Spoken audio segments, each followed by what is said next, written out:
I've heard, and you probably know so much information, know better than me. I heard there's a type 3 diabetes. Yeah. It has something to do with causing dementia. Yeah. Type 3 diabetes is dementia. Type 3 diabetes equals dementia equals Alzheimer's disease.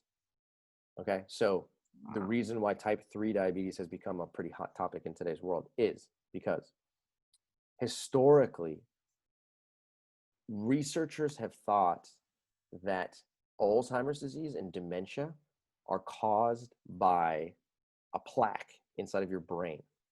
In other words, a protein that has been altered and basically accumulates in certain regions of your brain that then decreases your ability to think clearly, and it decreases nerve conduction in your brain, and it causes confusion, it reduces blood flow, and it causes spatial unawareness and speech problems and an inability to remember things.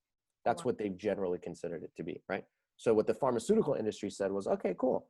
If the problem is the plaque, we're going to invent some kind of pharmaceutical drug that's going to reduce that plaque accumulation. Mm-hmm. Every single drug that has ever been invented for Alzheimer's disease failed.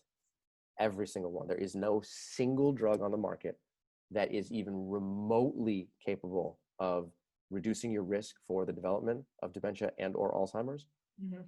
or reversing either one of those. It's a massive waste of money. Wow. Okay. So what a small number of researchers have found, and if anybody's interested in this subject, I highly recommend learning from doctors Dean and Aisha Sherzai, otherwise spelled as Sherzai. Okay. They taught me everything I ever knew about Alzheimer's and dementia. They are literally the world's experts on this subject. And what they teach people is that your risk for dementia and Alzheimer's is not controlled by a plaque that accumulates inside of your brain that is out of your control.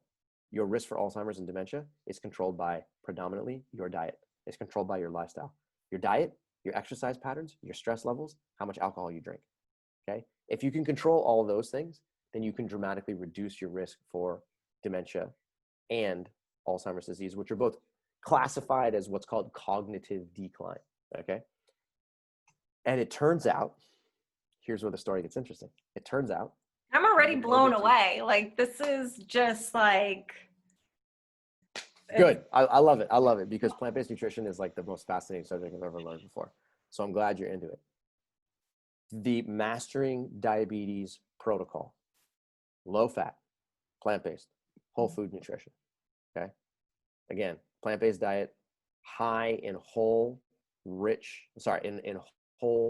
foods, mm-hmm. that is extremely rich in anti-inflammatory compounds, Mm-hmm. vitamins, minerals, fiber, water, antioxidants, and phytochemicals. Okay. Not packaged and processed vegan food. That's not what I'm talking about. Okay. Oh, Low we'll fat get to plant-based that whole next. food diet. Okay. When you consume a low fat plant-based whole food diet, not only can you control type 1 and 1.5 diabetes with precision, not only can you reverse prediabetes and reverse type 2 diabetes, and yes, I said it, reverse gestational diabetes. Mm-hmm. Not only can you do that, not only can you lose weight, not only can you lower your cholesterol value, not only can you lower your blood pressure, but that is the exact recipe, it's the exact prescription for lowering your risk for dementia and Alzheimer's disease. Who knew? I'm Right? just like, It's unbelievable. It's really, a plant-based diet is really the like Bible for health. Yes, that's a great term. I like that term a lot. It really is, because every comorbidity, every disease to some degree, if you can clean up your diet to some degree, you're either going to reverse, no longer have, or just excel your health in some way. Dramatically improve. Yep. You're absolutely right. So the one modification I would say to that is a plant-based diet is your Bible for optimal short-term and long-term health. Yes. Because here's the problem. The reason I say that is because in the world of ketogenic diets in particular, Mhm. ketogenic, the ketogenic community is fixed, they fixated, because I mean it, on short-term outcomes. Results. Yeah. They're fixated on short-term rapid weight loss, lower cholesterol values, which doesn't always happen, Yeah. okay? Lower blood pressure, lower A1C, lower fasting blood glucose, okay? That's what they care about. And they're always worried about it. What happens now? What happens the next week? What happens the next week? If you look in the research, what you'll find is that the majority of the ketogenic experiments happen over the course of 10 weeks to 3 months. Fine. Short-term results matter. Okay. Don't get me wrong. But long-term results are 10 times as important. And if you look at the long-term ketogenic data, what you'll find is that a ketogenic diet in the long term is a train wreck. And I do not mean that. This is not hyperbole. This is not me just saying some rhetoric.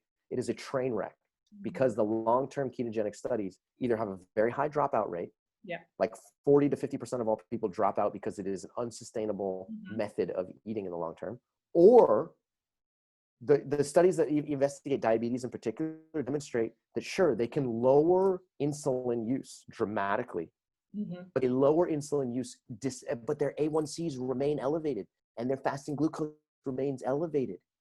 Yeah. And their C-reactive protein remains elevated. And none of those are good things in the long term.